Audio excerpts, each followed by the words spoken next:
I went and got a 29 haircut. 29 after tax. I went to pay with my card, stuck it in, then remembered I had cash, so I clicked decline on the card reader, and then went to pay with cash instead, all while conversing with the woman who just cut my hair. I hand her 40 and she looks shocked. I said I don't need change. She said, oh my gosh, are you sure? I'm like, yeah. She asks me again, oh my gosh, are you serious? Seriously? I was like, yes.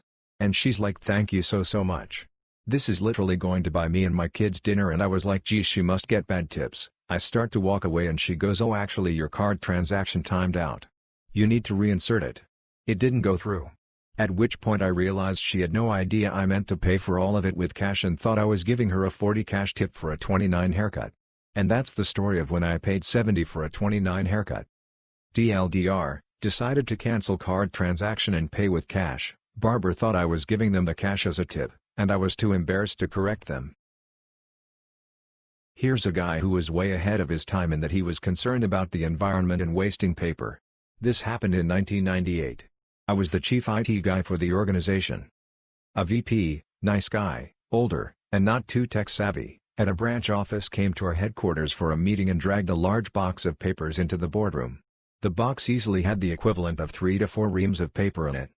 He immediately started berating me for wasting all this paper and unnecessarily destroying trees. Asking him to explain himself, he showed me all the papers in the box, which were nothing but emails. It turns out he never used his computer. He told his admin assistant to print his emails so he could read them. Thousands of them over the course of a year. He didn't seem to get the point why he should just read them himself and not bother printing them. Last week this happened. I don't think they are watching this sub anyway, and even if they were, there's probably 1,000 more revenge stories not being told. It was late last week and I had time for one more ride service before I called it night and crashed at my brother's place as I had some gifts for him and for my favorite nephew. Someone requested a ride from near where I was to a well-known party store, not 11-7 but other ones. When the 3 men got in my car, I could smell booze on their breath, and if I hadn't had any windows open, the 180 proof vapor in the air would have left me too impaired to drive. They were also talking rather loudly in mixed English and Spanish. I don't look like I'd know anything beside English, but it's amazing how easy a few other languages were to pick up. I had learned enough that I understood what they were talking. One of the guys said in Spanish, watch this sucker give us a free ride. Not long after I started to drive, I got notification the ride was cancelled. Fortunately I knew where they wanted to go, the aforementioned not 11-7 party store about 10 miles in one direction. I knew there was another party store about 30 miles in opposite direction and near my brother's house, so I quietly went that way instead. They were too smashed to notice I was going the wrong way and too smashed to notice the party store I stopped at looked slightly different from the one they wanted. All they could tell is it's the same name. Dropped them off, heard them howling in laughter about the free ride. After I got to my brother's house I checked, no available ride service near where I dumped them. It was well past midnight and the 2 or 3 local Lyft/Uber drivers I knew of likely went to sleep. Taxi would be expensive and quite impossible to scam, no public bus at all, and a long walk if they can't find a ride back. If they didn't find a place to shelter for the night or got a ride, police might have picked them up for public drunkenness. Technically I wasn't out anything since I had planned to go to my brother's house, and they were conveniently too drunk to realize anything was amiss. DL, Dr. Drunk Guy tried to scam a free ride, got dumped 30 miles in the wrong direction with no scamable return ride for hours. Backstory: my dad owns a facility management service and it was actually my idea, but I'm only 11 so I'm not allowed, so technically I'm the co-owner. Sometimes after school my dad takes me with him, and a few days ago, exact day the story happened. Now on to the story. My dad hired a new guy and when I come with my dad I chill and play outside or play on my phone. No, new one. Didn't know I'm the son of the owner, so when I came in he said, "What are you doing here?" I responded, "I'm checking if the walls are painted correctly." "You're not allowed in here," he said. I replied, "Yes I am, I'm the son of the owner." So he said, "Lies, I will call the owner." So he calls the boss and he comes downstairs. My dad said, "What's happening?" And the worker said, "Hess claiming to be your son, kick him out." "That's true and I won't kick him out," Dad replied. No was sweating and he apologized and my day went on. Additional info: my dad picks me up after school and bring me with him to work. I mostly just sit outside and play on my phone. Okay, so this is actually my mom's revenge, but it's good so I wanted to share it. We live in a semi-detached house, meaning we share a wall with our neighbors. This means we can hear a lot of what happens in their house and they can hear us. A while ago, Our neighbors got into the habit of having loud parties with their friends until 3 and 4 a.m. on Sunday nights, when all of us have to get up early the next morning. Me and my parents sleep against the shared wall so we can hear everything and got very little sleep. My mom let it go the first few times but eventually got fed up and decided to get revenge. So they have a party Sunday night until 4 a.m. We get up at 6:30 because we have to get a bus to school. As we leave around 7, my mom turns on the washing machine with a full load and the tumble dryer with just the ball things in it. I'd quit they're called but they bang around and make so much noise you can't talk in the kitchen while it's on. Bonus, it's also against the shared wall, for 2 hours. She gets back at around 8 and as soon as the cycle finishes she decides, hey, this seems like a great time to hoover the floor. Then it seems like the grass is getting kind of long. Guess I'll cut it. And hey, I think I'll listen to some music while I work. Better turn it up to make sure I can hear it. Needless to say we had some very tired neighbors that day, and as a bonus my mom got all the housework done before 11 a.m. and was able to catch up on some sleep in the afternoon. There were no more late night parties after that. DL, drive. Neighbors decided to have loud parties until 4 a.m., so my mom decides to have a housework party at 7 a.m. with all the loudest machines in the house. This was after I had just recently graduated high school some years back. Getting all my paperwork, payments and getting ready for college was stressing me out. On a particularly stressful day I had to go get some paper, binders, etc. and I headed to the nearest office supplies store. I had so many things on my mind and was completely distracted. I was in line to buy my stuff and when I finally arrived at the cashier he had asked, "Are you having a good day today?" To which my fried brain thought he had said, "Would you like anything else today?"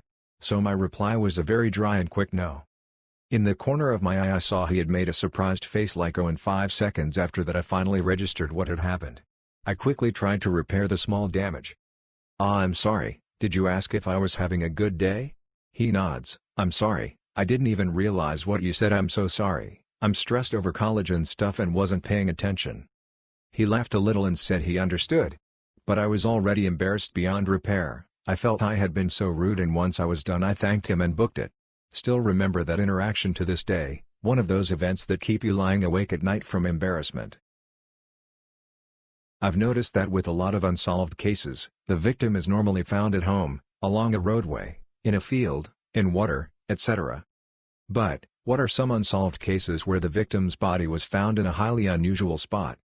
The first case that comes to mind for me is that of Lawrence, Larry, Howard Groves from Lakeville, Indiana.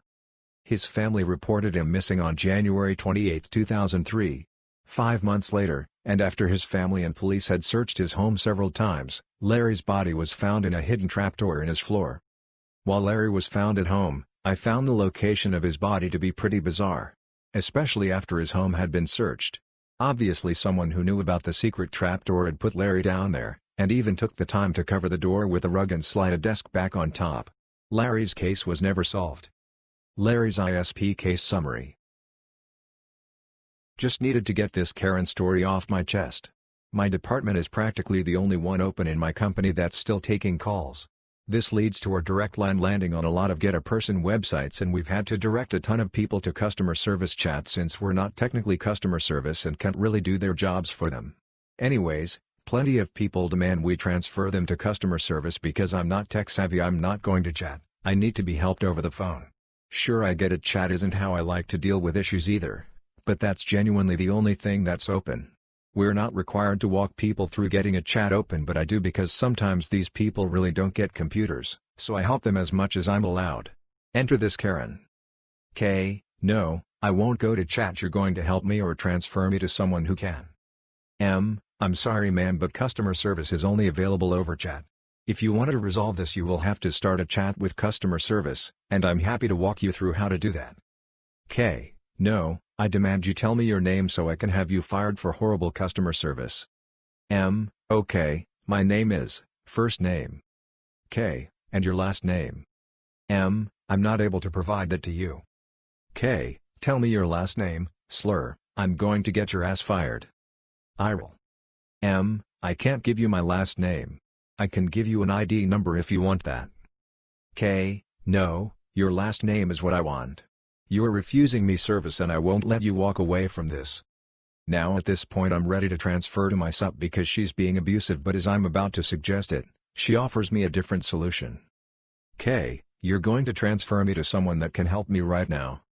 M, as I already told you, our customer service phone line is closed. If I transferred you to that, you would get a message that it's closed because of the pandemic. K, transfer me there, slur, you're getting your ass fired. I don't care how high I have to go. M, okay, I'll transfer you. Goodbye.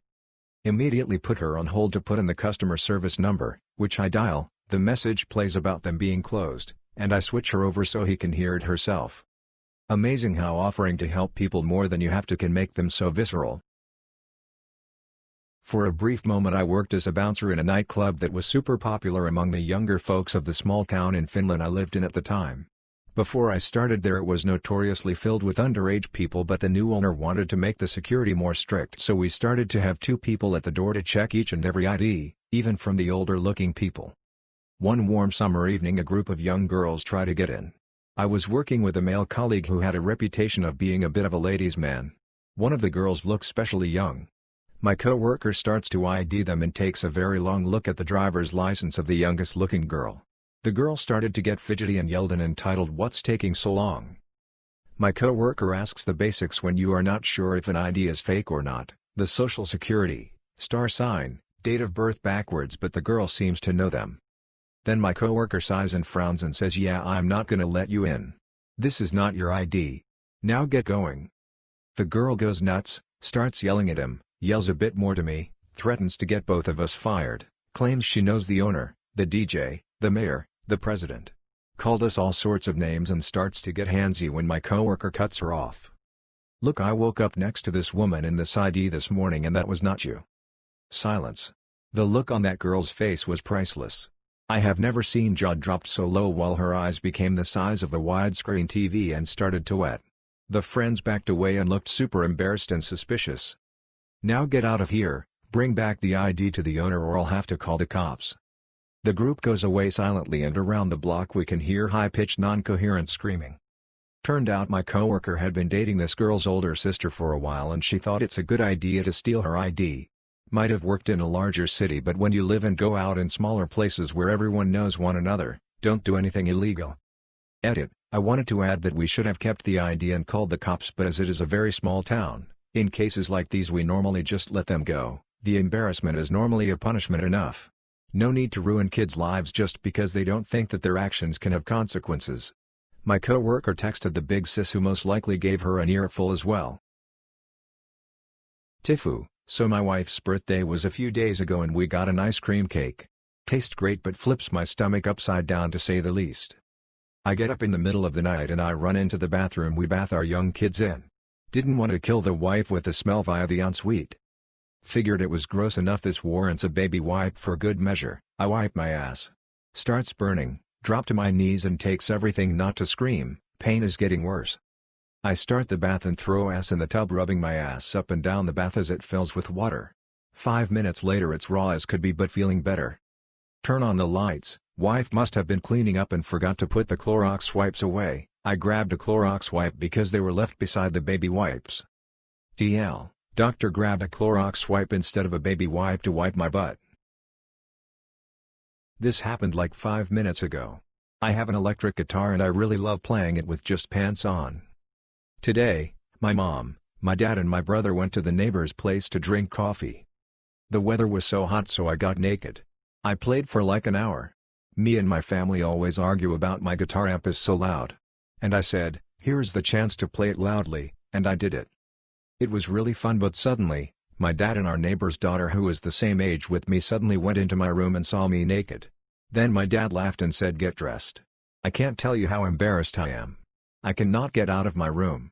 I think I will wait till she leaves. TL, Doctor, I played guitar naked knowing that my family was not home. I got caught on Neighbor Girl. Rant about my shift at the restaurant today. It's a hibachi restaurant. Keep in mind we always close at 8:30 on Sundays. 1. Guy called at 7:55, seemingly confused about what we serve. We had to explain him what we have. He said he would call back in 5 minutes after he knows what he wants. We told him we close at 8:30. 2. Guy called back at 8:02 to order. Apparently he had a big group. So it took him more than 5 minutes to order because he still had to ask everyone what they wanted. No one knew what they wanted yet. Shocker. When all is done, I told him it would take 15 minutes and reminded him again that we close at 8:30. They had like 5 meals total. 3. It's 8:25 and he was still not there yet. Called him to let him know that his food is ready. He said he was 12 minutes away. 4. It's 8:45. He finally arrived with his friend, who I'm pretty sure was high because his eyes were bloodshot. Then they asked to split the check into 3. Seriously. And they had the nerve to ask me to split the food into separate bags for each order. Luckily I had marked the boxes, so I told him that it's all written on the boxes. Then he said, since we ordered so many meals, can we get extra yum sauces? I had to restrain myself from going off on this guy. We charge extra for more sauces, so I just told him that there are already 10 in there, and I already told him this over the phone when he ordered. Thankfully he thought that was more than enough. One of the worst parts is, they're regulars. Oh, and they didn't tip. Normally I don't expect anyone to tip on a takeout order, but I totally did for this one. Just huck. But I did see some guy driving up and down the street on his golf cart near my house with his dog, and I would have missed it had those guys didn't come late, so that made it all worth it. Hi you all. This story happened at least a year ago, so my memory may not be completely accurate and I apologize up front for it. In my small town, my dad's house had a 2-car driveway, but he and I took the right as my stepmom was usually in and out of the house more than either us. I worked different shifts at my old job, so it was sometimes never the same each day. My dad, however, usually had the same schedule. When I came home one day, I was the first one back, so I parked close to the garage door as I was comfortable, which left at least a feet or two between my car and it, since I did not want to be that person to hit the brand new door. Everyone would know about that because in a small town, news gets everywhere soon enough. When my dad got home, he complained that I didn't pull up far enough and I got fairly irritated. Now, I can be pretty petty and love getting even when I feel it's necessary, which isn't too often, but that irritated me enough to get him back. Cue malicious compliance. The next day, both of them were home before me and gave me a very good opportunity and I gladly took it. I pulled up my car super close to his nice sports car and, once I parked and turned off my car, got out to see how close I actually got. To my surprise, I got so close that our license plates were touching. I went inside and, without holding back my smile, asked if I pulled up far enough. My dad asked me what I meant and I explained before going back to my room, saying, "Be careful what you wish for." We still laugh the incident and I tease him about it every now and then. Totally worth it. Okay, this isn't a brutal compliance story, it's just some brotherly love, and listening to what my sister told me to do. So, for reference, I am 15 and my sister is 14, and we are a year and a half apart. Okay, so this happened a couple days ago, and we were just doing the dishes like we do every night. My sister was doing something else for a bit while I was still rinsing the dishes to go into the dishwasher, so I was just tossing the things that could handle it easily, Tupperware, spoons, forks, measuring cups, into the dishwasher for her to sort when she got back. She saw me do this to a couple of them while she was grabbing a stool to sit on between the sink and our dishwasher. Now that she was back, I started putting them in the left half of the sink like I normally do. She got annoyed because she had just started sitting down and didn't want to get up, so she said the words that were music to my ears. "Just throw the dishes." Cue annoying older brother moves. I had just finished rinsing off a big rubbery spoon for cooking with when she said this, so naturally I just tossed it over my head in her general direction. Water flew off of it, and got her and her glasses wet, and the actual spoon bounced off her head and off to the side. She grumbles under her breath about that not being what she meant, so I said in a very cheery voice, "I know." I was now finished cleaning a measuring cup as she was passing behind me to put the spoon in the dishwasher, and so I tossed that, full of water by the way, behind me. This one splashed her a ton, and then landed in the dishwasher. Now she got playfully annoyed and smacked the back of my head and used my shirt to dry her face and glasses. She said something like I meant just toss them into the dishwasher again. Not onto me. And I said, "Oh, my bad. You should have been clearer." As I said, it's just a story of some brotherly love that I felt like sharing. Have a great day everybody. Edit, some grammar and spelling fixes. See the post from yesterday. I read this last night and suddenly realized why half of my spicy meals were insanely hot. I thought that I had better let my wife know about this life-changing information. I let her know about 30 minutes after she had prepared our butter chickpea curry. With 2 teaspoons of pure ground chili. I'm now dying with my mouth on fire and sweat pouring down my face. Link to recipe. DL, Doctor, amazing revelation regarding the true nature of chili powder in American recipes, did not pass on to wife, currently suffering. Well, this is a new and interesting situation. I just got a call from an agent with our brand's customer service. She had a guest who had checked out today and left something in his room. I pulled up the reservation, she switched him over, and he explained that he'd left a sort of binder in the bottom drawer of the nightstand. No problem. I see that the room hasn't been cleaned yet, so I grab the keys, run up to the room, and find the binder right where he said it was. It's kind of big and bulky, so I stick it under my arm and head back to let him know that it's been located. This is where things take a weird turn. He sounds kind of anxious and asks if there's any way I can lock it in a safe until he can come pick it up. He mumbled something that sounded like there's a fire alarm in there and I don't want it to go off, which I thought was weird, but I've definitely dealt with weirder. I told him that I don't actually have access to the safe where we keep the cash deposits, but that my manager would be on in the morning and should be able to take care of it, but he still seems really weird about the whole thing. I ask if he's able to come in to pick it up or if he'd like us to ship it, and he admits that he's not even sure if it can legally be shipped. That's when I realized we weren't talking about a fire alarm. Which means I just bounced down the hall with what I can only assume is a loaded firearm tucked under my arm. I mean, why else would he be scared of it going off? I took his name and phone number. He said he was either going to make the trip back tonight to get it or it would be later next week. So now I have a gun sitting in the back office and I'm not really sure how to proceed. Is it okay for us to hold on to something like this of a guest's? Should I be notifying my manager / the police / somebody right now? It seems like the situation is stable enough that it can at least wait until the morning, but it's safe to say that I'm sufficiently weirded out by this situation. 1. Because there's currently a gun that, I guess, is in my custody, and 2. Because this means that there was an armed guest in the hotel while I was working last night. Just makes me really uneasy with the state of things as they are right now. Stay safe, everyone. Just a quickie, we have a new user here. Highly educated engineer who just can't seem to understand the basics. We use print servers here. Each printer is labeled with the name and I put a shortcut to the print server share on everyone's desktop. It's labeled Add a Site Printer, where site is the name of the town we live in. You double-click the Add a Printer icon, find the printer name in the list and double-click it. In seconds the printer is added. Last week the new guy wants me to help him add a printer. So I show him how. Double-click the Add a Site Printer icon, find the printer in the list and double-click it. 30 seconds or less later you have the printer added to your system. The next day I get another call from the same guy. Again, I show him how to double-click the Add a Printer icon, choose the name off the list, double-click it and it's added. Later the same day I see him milling around my office door while I'm on the phone with another user. He's agitated and complaining to Mr. Big Boss. I overhear snippets of conversation. I've been trying to print to the color printer for the last 2 hours. I can't get it set up. After I get done with the other user on the phone, he marches in and starts laying into me. I've tried everything. I can't get this printer added. I've tried Bluetooth, which is not even enabled, USB, I don't know where he got the cable long enough, and the printer doesn't even have a USB connector, and networking, ding, ding ding, at least he's on the right track. You have got to make these things more user accessible. Mr. Big Boss is lurking in the hallway, I guess seeing how I would handle it. I again reminded him about the Add a Site Printer icon and asked if he used it.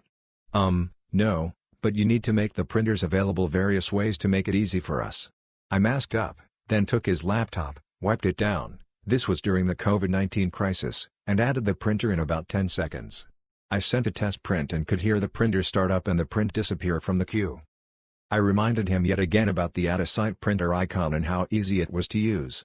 I could see Mr. Big Boss in the hallway smiling and rolling his eyes. I don't think this new guy is going to be here very long.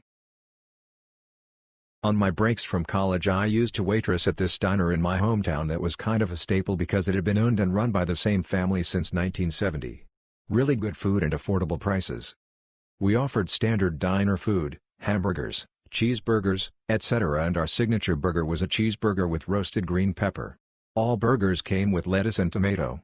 I had the following interaction with a customer. Customer, I'll take a name of diner, burger with nothing on it. Me, assuming she meant no lettuce and tomato, okay, no lettuce and tomato on that. Would you like to make it a special with fries and coleslaw? Customer, no peppers. Me, okay, so a cheeseburger. Customer, no cheese. Me, so a hamburger. Customer, no a name of diner, Burger with nothing on it. Me, okay, coming right up. We didn't have a POS system, just shouted the orders to the kitchen, so I gave her a plain hamburger and charged her the extra 1.60 for the signature burger for my troubles. Some people, man. I work at a small-town coffee shop that has managed to adapt and stay busy during COVID-19 by utilizing a window for walk-up service.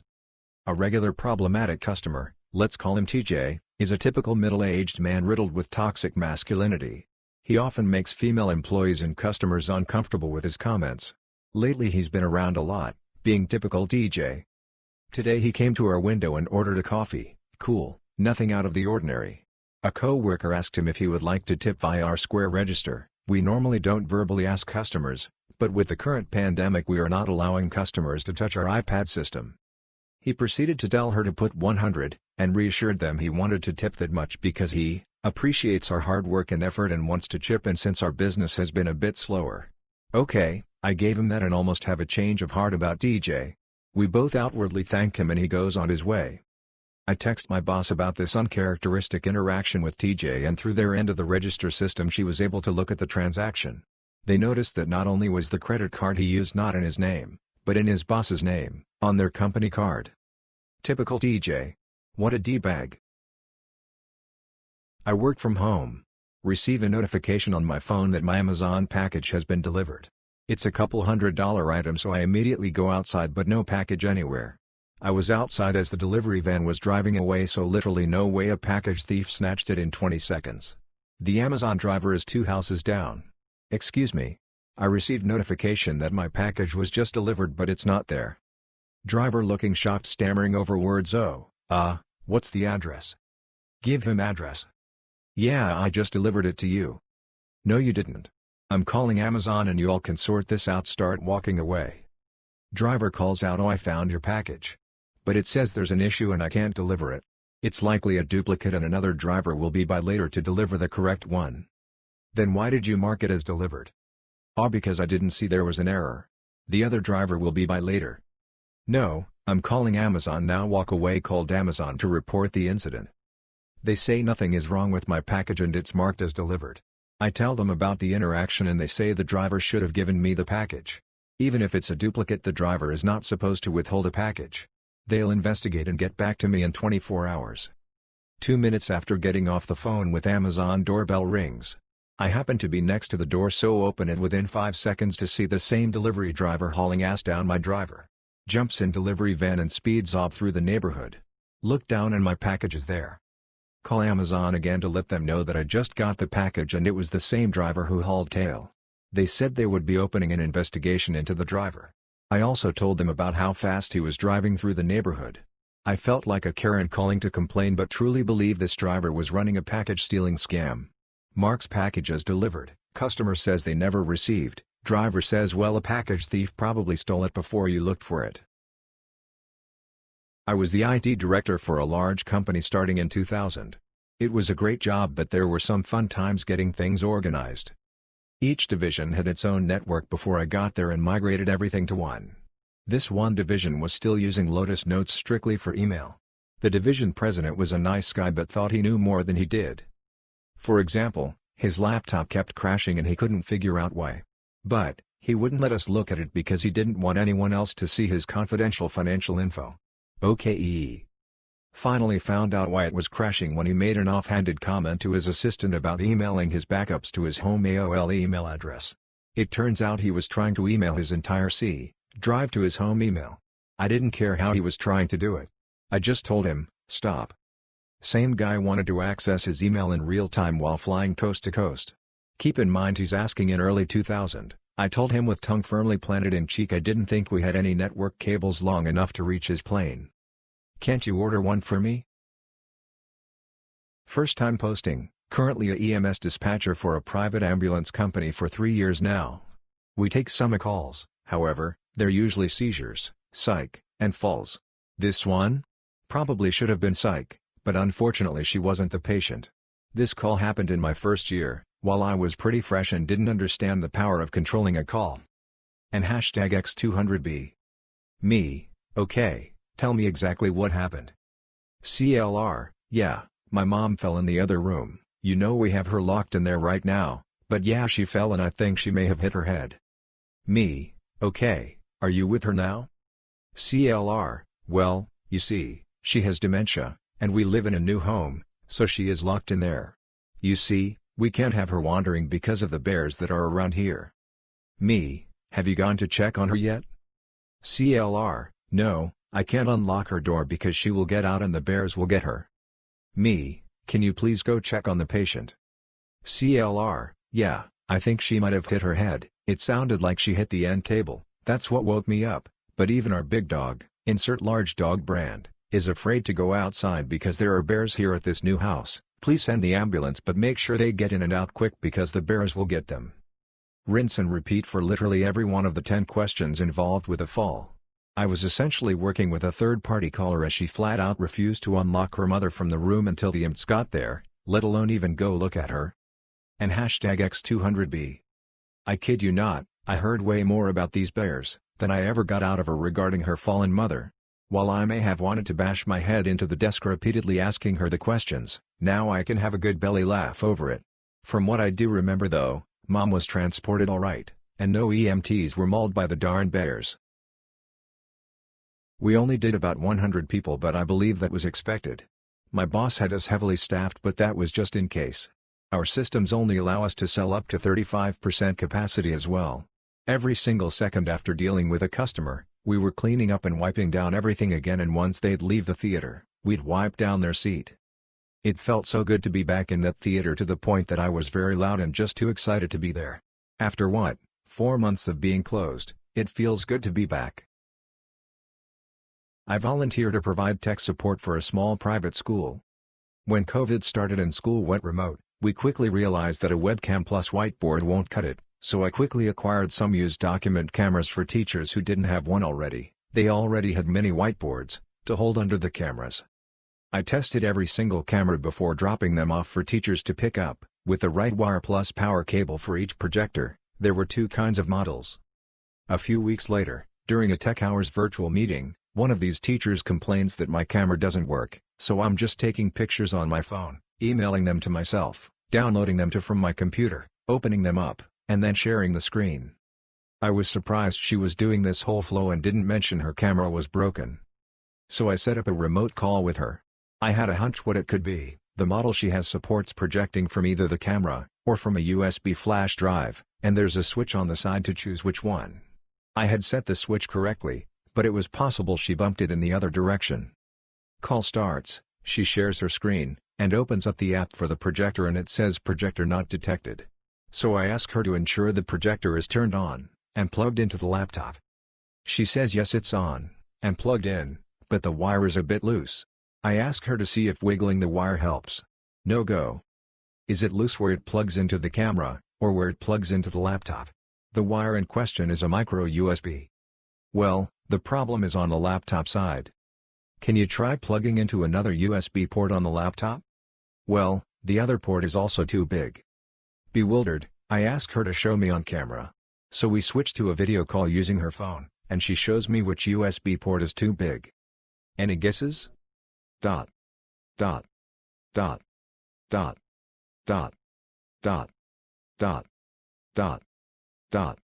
Dot. She shows me the small end of the mic USB plugged into a regular full-size USB a female port. The other end, USB a male, was plugged into the USB a female port on the camera meant for flash drives.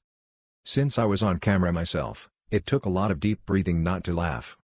I took a few breaths to compose myself, and explained that the small end of the cable goes into the similar port on the camera, and the big end should go in the computer instead. There are many other stories from this unique set of teachers, but this is the most recent one. Hope you enjoyed it, as much as I did. Hi there. This starts back when I was around 20. I was living with my boyfriend at the time in an apartment and some roommates. Well, I had on a whim quit my current job on the spot and felt too ashamed to admit to it, so for a week I would take the bus to my city every day and apply to jobs on the computer and come back 8 hours later to look like I was still employed. Thankfully I found another job soon after. Boo, it turns out I really didn't have an interest in the job, but had already purchased the uniform and slip-proof shoes and whatnot. So I bussed back feeling torn between not taking the job and forcing myself to do it, So because of anxiety I decided to just live off my savings, and because I didn't want my boyfriend to think I was lazy, I pretended to go to the job also. I would wake up at 9 a.m. every day, get ready with uniform on, kiss BF goodbye and bus to my city. I usually just sat in like 3 different Starbucks total for 2 hours each and wandered aimlessly in the park. Then I would bus back at 5. This whole routine was so stupid, but I did it for 2 months because I was too afraid to admit that I didn't have a job to everyone around me. I could have easily just said I'm going to live off savings until I find a job I like and made my life easier. We aren't together anymore for various reasons, but knowing I did this still haunts me. I moved out and broke up with my BF in the midst of it, so he never found out, nor did my roommates. I did have to make up lots of stories about work though, which was extremely awkward. TL, Doctor, I learned that it's better to just admit defeat and swallow your pride than to live a fake life for people who don't really care, haha. I work in a petrol station as a supervisor, and got called out of the office to deal with a customer complaint which causing quite a scene. C. Customer. M. Me. C. Do you sell petrol here? M. Confused as F / KRN because it's a petrol station / yes we do? May I ask why you're asking? I'm a tad confused. C. None of your pumps are labeled petrol? M. They should be. It's illegal if we don't have them correctly labeled. C. Can you show me please? M. Sure. Applies a high visibility jacket for a dangerous trip to the petrol pump / I walk out to the pump to show her which pumps dispense petrol. We have 2, a standard petrol and a performance petrol. C. I can't see what that says, won't come any closer due to social distancing, which is understandable. M. This one on the end here is the petrol pump, the other one is performance fuel, and the 2 black handle pumps are diesel, performing the big point at the petrol pump / C. Are you sure? M. Yes, I'm positive. C. I don't believe you, can I see the manager? M. I am the manager today, the best 5 words to ever say in this industry, the power is phenomenal. C. The big concerned face / O. Well, are you sure this is petrol? M. Yes. C. I don't trust you, I'll be going elsewhere. At this point she got in her car and I left as half of the forecourt was laughing. I went back inside and my colleague informed me that she assumed unleaded and petrol are 2 completely different fuels. I work for a large chain that gives out specifically dated coupons. This will be important later, for an amount off your total purchase if you spend a certain amount of money. A few days ago, at the beginning of a coupon redemption period, a woman came in with her receipt from a purchase she made a few days before, during the earning period, and a coupon for $20 off of her purchase. I will be up, she will be K, my manager will be M. K. I spoke to someone from your store on the phone and they told me you could price adjust my purchase for $20 less if I brought this coupon in. OP, since it's a coupon, I won't be able to just price adjust it, I will have to return everything you bought and then sell it all back to you and apply the coupon. K. That's going to take too long. Why can't you just price adjust it? Op. Trying to be polite, because I can't. M. Overhearing this, what are you trying to do? OP repeats conversation to M / M. This coupon was earned on the purchase you are trying to retroactively use it on. We will not be able to accept it today. K and M go back and forth for a while, but M ends up walking away, leaving me with a pod K who still had a purchase to make that day. I scanned K's items and then the coupon, but she didn't spend the full amount required to get her full 20, so the register only took 10 off. OP, unfortunately, since you did not meet the minimum purchase requirement for the full value of the coupon, I will only be able to take 10 off today. K. No. What you're going to do is return all of my other items and honor the coupon for my other purchase. This is ridiculous.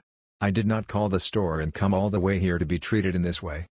Note, I'm beginning to lose my patience. Up to this point, I have been very friendly. OP, no. What I am going to do is call my manager back up here because she specifically told me to not give you the discount. K. Fine, if you want to make it complicated go ahead.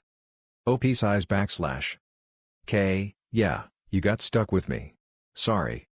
In the end, my manager didn't know K was being so rude because she missed the beginning and walked away after the initial confrontation, so she ended up accommodating the discount. Sigh.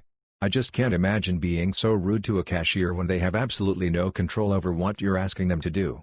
The person on the phone who relayed the wrong information was not me, And if my manager tells me not to do something, I am not going to risk my job so Karen can save money at an already cheap store.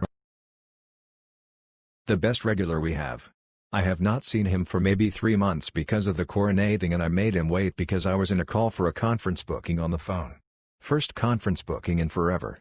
Of course he waited patiently as the good person he is. We small talked a little during the check-in and I told him how nice it was to see him again. He updated me about his personal life and his work and everything in between. I gave him the best room this hotel could offer and just told him that I hoped he would enjoy his stay. He called back 5 minutes after check-in and wanted to thank me for the room. I just told him that nice guest deserves the best rooms. This is why I love my job. My hotel was sold out last night and I have limited housekeeping staff. They got done what they could and left me with an extra room. A guest and her family checked in at the employee rate to escape Illinois.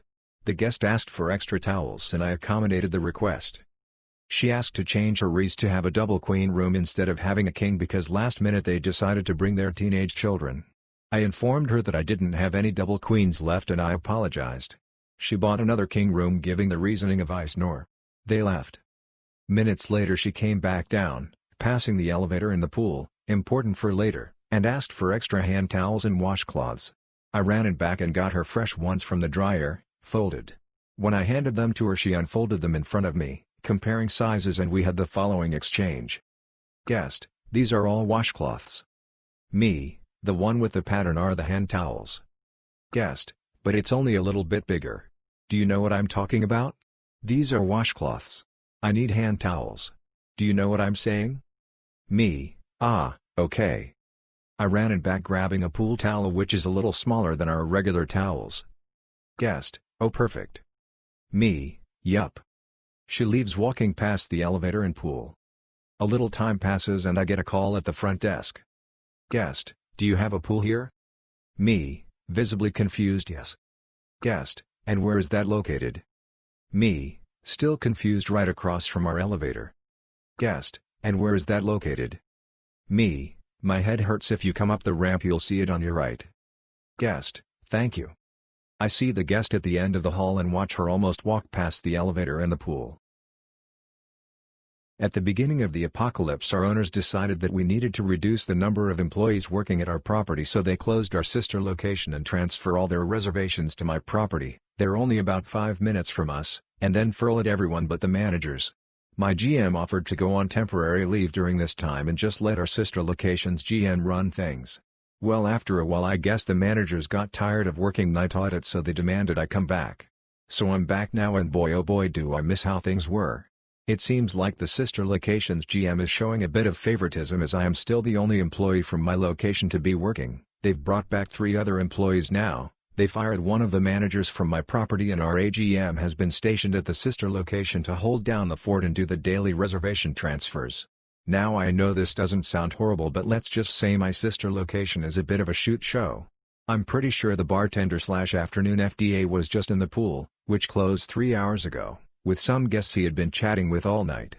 But has the GM's favorite, so there's no point saying anything.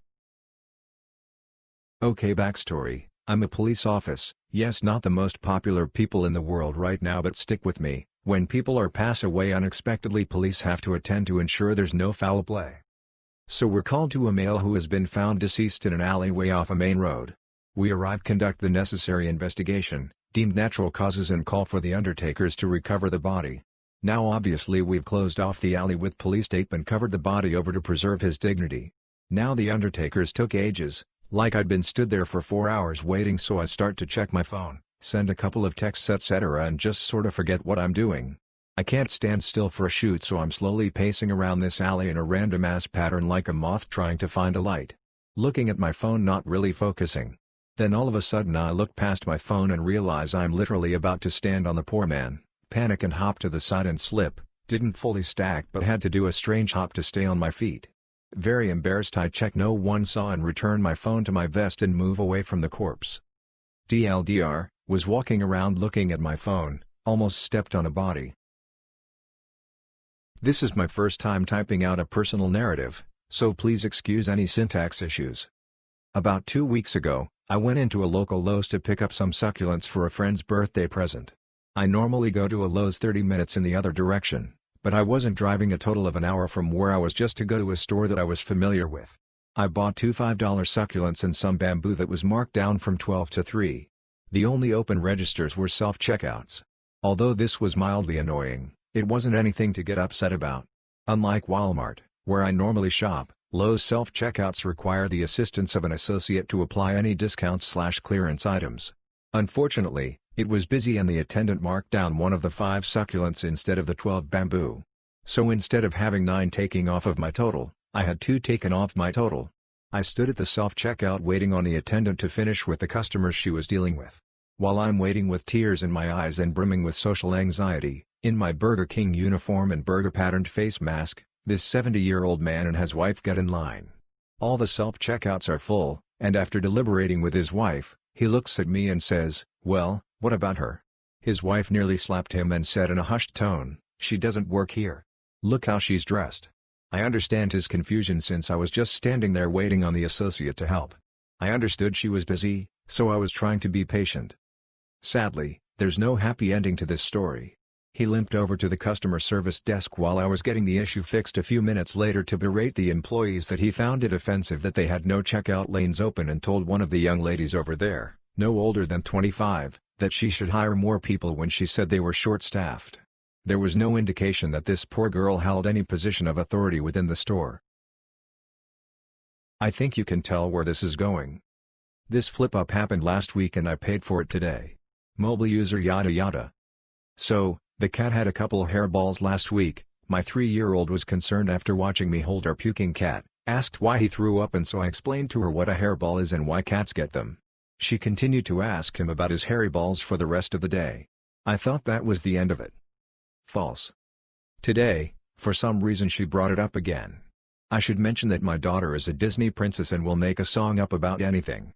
This morning we were getting ready and I heard her singing hairy balls. Hairy balls. Kitty has hairy balls over and over again. Okay. I can handle this. I tell her that's a song to sing at home, but not when we go out. Did she listen? No. She's 3. I walked around the store while my lovely child sang her hairy ball song at full volume. In front of her grandmother. Guess who won't be going out with her again for a while? DL, Doctor. My daughter made up a song about hairy balls and sang it in the grocery store. Bartender at a local pizza joint. My buddy came in after a long day dealing with his 2 sick little girls. He tells me a story from today about the littlest. She's screaming for him from the bathroom. She states she's been waiting for 60 years for him. All she wanted was a cheese pizza from our place. Since they were sick he went with something more appropriate for upset stomachs. But you can guarantee I got him a gift certificate for a cheese pizza for her when she's better. Nice to have good customers to even out the bad ones lol. I worked in housekeeping in a hotel for months up until this past week. I'm now 35 weeks pregnant. I was scheduled to work 5+ days a week, with 20+ rooms to myself. I came into work recently, because I was on the schedule, and I could barely walk. I couldn't bend my back and my ankles were hugely swollen. I had been in L&D the night before to stop contractions. We didn't have many rooms, but 5 housekeepers in-house. Everyone was almost begging my manager to send me home, as we had too many housekeepers for the amount of rooms. Now, I'm huge at this point in pregnancy. I can't bend too far forward in general. My manager and I, discussed a couple weeks ago that she didn't want me cleaning bathtubs, so I was to have another housekeeper come clean my bathtubs. No biggie, I was fine with that. Well, the day before I quit I had went to find another HK to help with a bathtub. Said manager stopped us in the hall and asked what we were doing socializing on the clock. We explained that she was going to clean a bathtub for me and would go right back to her rooms. She yelled at me and said that if I can't do my job, I need to quit so that she can hire someone who's willing to work.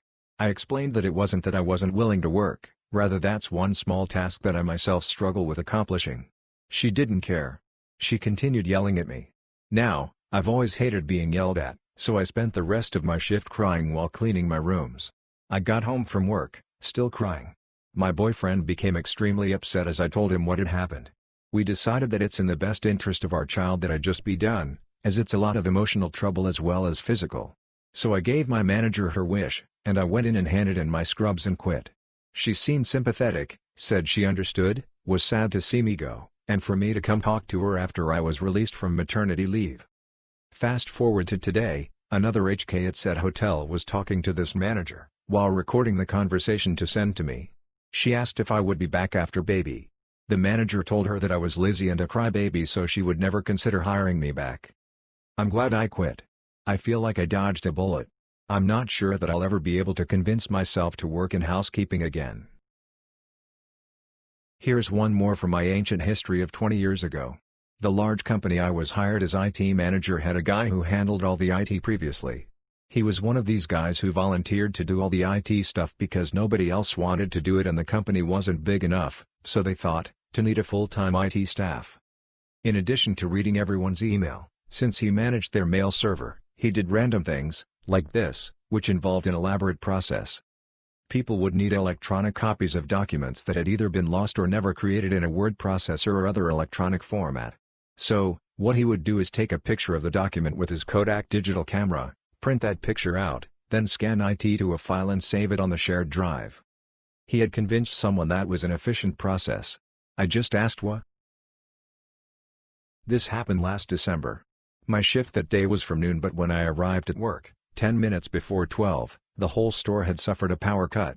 I was greeted by two colleagues who were turning away customers apologizing that the store currently has a power cut. Customers were appreciative of this and there was no Karens. And #X200B. I went to the back room where most of the employees were. It was before my shift, so I pulled out my phone to check the Twitter of the power distribution company. The power distribution company said power should have been restored to the area. I tweeted at them and asked when power would be restored to the retail park. They answered me that the power is back and to inform my manager to check the cabinet. When I told my manager this, she dismissed my message saying, "I'm the manager and I run the store." To de-escalate the situation, I informed her, I am only the messenger and was passing on what the power distribution company told me. And #X200B. About 5 minutes later, the manager came to me and told me to check whether neighboring stores have their power back. She also instructed another colleague to check the fuse box. And #X200B. It was raining, so I took my raincoat and diligently did as told. I found out that neighboring stores had indeed had their power restored, and it was at this time the manager started making calls to head office. She informed me and another temp colleague that they don't know when power would be back and that we could head home. Also, apparently the college smelt burning smell from the boxes. And #X200B. The next day I asked a junior manager about what happened and he told me that power was restored at around 8 p.m., by which time the store would have been closed anyway. Later that day, the same manager said to me if I wanted to stay on for longer to make up for the hours lost. I checked my clock in time and found out that I was paid fully for the previous day and had 2 hours added for the extra time I stayed on. And #X200B. Edit, well, apparently they're waiting for the electrician. There were only a few HQ-approved electricians. Found out the circuit was blown and for the whole week, the store power was on 24/7. This wasn't today, it was towards the end of my freshman year of high school. At the end of a pretty regular school day, I had to use the bathroom and decided that instead of holding it as usual, I would just man up and use the one at school. I did my business, washed my hands, and decided to fool around in the mirror for a bit while the hallways cleared out. I was admiring my reflection when I pulled my phone out of my pocket for a classic mirror selfie. When I took my phone out of my pocket, my pen came with it, falling to the ground below one of those hard plastic automatic paper towel dispensers. As much as I hated that my pen just touched the bathroom floor, I bent down to pick it up. Here's where I flipped up. I stood up way too fast, and I slammed my head into the bottom of that paper towel dispenser with so much force that I ended up breaking it, knocking it off the wall, and giving myself a pretty decent concussion. I couldn't leave my house for a week because the sunlight hurt my brain. DL, doctor, I dropped my pen in the bathroom and hit my head on a paper towel dispenser as I was picking it up, giving myself a concussion. I am 14. I am a certified referee in my state. I know the rules as I've played by them my whole life along with taking the officiating classes. At our park district, no headers for ages below 11. But in U12, it is up to the referee's discretion. So if it's a small tap it's okay. That is exactly what happens. So the coach behind me screams at the top of his lungs there are no headers in U12 5 to 16 times. I ignore him. Though I could eject him. It was last game of the season and I didn't care. After a bit of yelling, he says fine, Go duck yourself then, which I turn and tell at him for saying in front of you 11 kids. I wish I sent him away or ended the match. Sadly I didn't do much, and my partner is a long-time referee, officiated my matches as I grew up, and he is deaf. So he has no idea what happened. The person who runs Park District in my area has been informed and is taking action. This happened last Tuesday. I was recovering from surgery and had a few days in the hospital. Luckily I had my phone with me and a 10-foot charge cord, so once I was conscious again I plugged my phone into the outlet next to the fourth stand/vitals monitor and got to work catching up on some Netflix shows. A while later the nurse walks in, asks how I'm doing, starts to check my vitals, and she gasps and turns deathly pale. She screams "Patrice!" at the top of her lungs, and another nurse comes running in. The first nurse, I don't remember her name, sorry, explains to Patrice that there is a bunch of blood in my saline 4 line and that I am not getting my fluids, and she doesn't know how this could happen. Patrice realizes that the 4 line full of blood is actually my charge cord, which happens to be dark red in color. Patrice told me very sternly that I am not allowed to use the outlets meant for medical equipment, and then showed me where the outlets meant for personal use were located in the room. And the first nurse suggested that next time I have surgery, perhaps I would consider bringing a different color cord with me to the recovery room. DL doctor used a red charge cord at the hospital and the nurse thought my saline 4 had filled with blood. Copied from the Charlie Project. Melissa's mother, Alta Highsmith, advertised for a babysitter for her in August of 1971. At 7:30 a.m. on August 23, a woman who called herself Ruth Johnson answered the ad. Johnson and Alta made plans to meet each other at Alta's place of work, but Johnson did not arrive.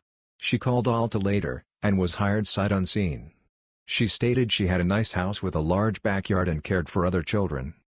Johnson went to Alta and Melissa's apartment at Spanish Gate Apartments on East Seminary Drive in South Fort Worth, Texas at 7:30 a.m. on August 23. Alta had already left for work, and Johnson met Alta's roommate instead.